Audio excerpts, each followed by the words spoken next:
Terima kasih pemirsa, Anda kembali menyaksikan program Juru Bicara. Baik, kita masih bersama dengan Bapak Usman Kansong. Tadi Pak Dirjen juga telah menyampaikan dan hal tersebut juga sebenarnya sudah berulang kali disampaikan oleh Mendagri Bapak Tito Karnavian bahwa adanya konsep aglomerasi ini bertujuan juga nanti untuk adanya harmonisasi terkait dengan program yang ada di daerah khusus Jakarta.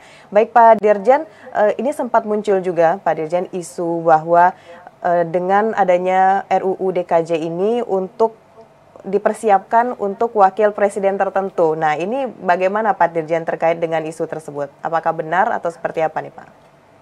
Iya, tadi kan sudah disampaikan ya bahwa DPR dan pemerintah menyepakati bahwa eh, ketua ya, Dewan Kawasan Aglomerasi ini ditunjuk oleh presiden. Ya, jadi tidak harus wapres nanti. Jadi kewenangannya ada pada presiden, bisa saja Menko yang memimpin begitu.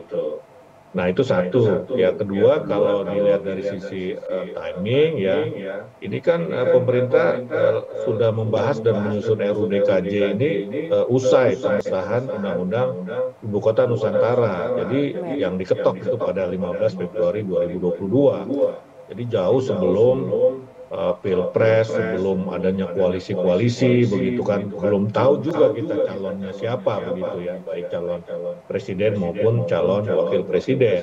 Nah, selain itu juga ya pengaturan kawasan aglomerasi ini sudah banyak muncul ya di forum-forum diskusi terbatas antara tim dari Kemendagri dan pakar ataupun ahli perkotaan, ahli hukum, misalnya ya sejumlah perguruan tinggi, ya ada ITB di situ, ada UI, ada Gajah Mada, ya juga pakar hukum tata negara, Pak Jimli ini, Pak Jimli Asidiki, ini sudah juga mewacanakan ihwal kawasan aglomerasi ini jauh sebelumnya ya, ini pada April 2022, jadi jauh sebelum ramai Pilpres, kira-kira seperti itu.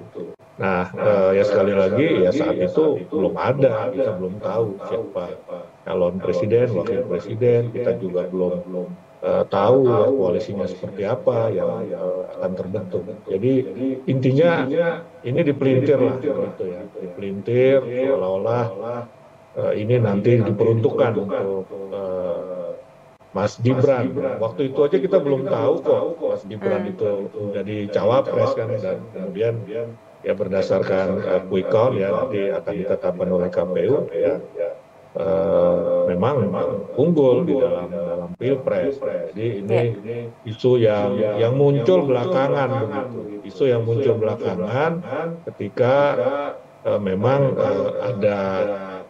ada kemungkinan besar ya Mas Gibran yang menjadi wapres begitu.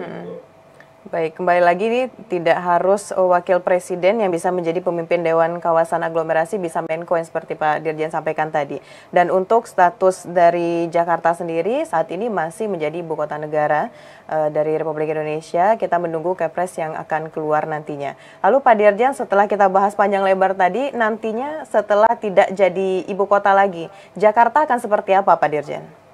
Ya, Jakarta menjadi kota ataupun pusat bisnis, ya, seperti di negara-negara lain, misalnya di Amerika, yaitu ada New York sebagai kota bisnis, sementara ibu kotanya ada di Washington. Ya, kemudian juga di Australia, ini kota bisnisnya itu Sydney, walaupun ibu kotanya Melbourne ya, misalnya.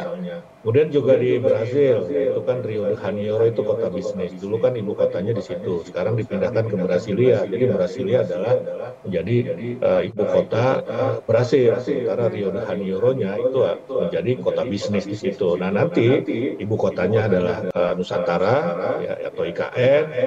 Ya ibu kota negara, kemudian Jakarta ya menjadi kota ataupun pusat bisnis. Saya kira ini bukan hal baru lah, negara-negara lain sudah banyak menerapkan ini. Jadi ya saya kira ini hal yang biasa saja begitu kan, bukan yang mengada-ngada begitu. Karena sudah ada contohnya, sudah ada benchmarknya ya, termasuk dalam konteks pemindahan ibu kota. Gitu. Baik, apapun yang kapanpun nanti perpindahan tersebut, kita juga telah mengetahui bahwa tadi Pak Dirjen menyampaikan pemerintah juga telah menyiapkan untuk ibu kota nantinya bisa Jakarta nantinya tetap akan bisa memberikan yang terbaik juga untuk masyarakat yang tinggal di daerah khusus Jakarta nantinya. Pak Dirjen, terima kasih banyak sudah memberikan pemahaman kepada masyarakat dalam program Juru Bicara terkait dengan bagaimana status dari Jakarta saat ini dan nantinya akan seperti apa daerah khusus Jakarta. Pak Dirjen, selamat melanjutkan aktivitas. Selamat malam, Bapak. Selamat malam. Baik pemirsa, itulah dialog kita dalam program Juru Bicara bersama dengan Dirjen IKP Kementerian Kominfo, Bapak Usman Kansong. Terima kasih bagi Anda yang telah menyaksikan. Saya Mona Azharnisa pamit. Selamat malam dan sampai jumpa.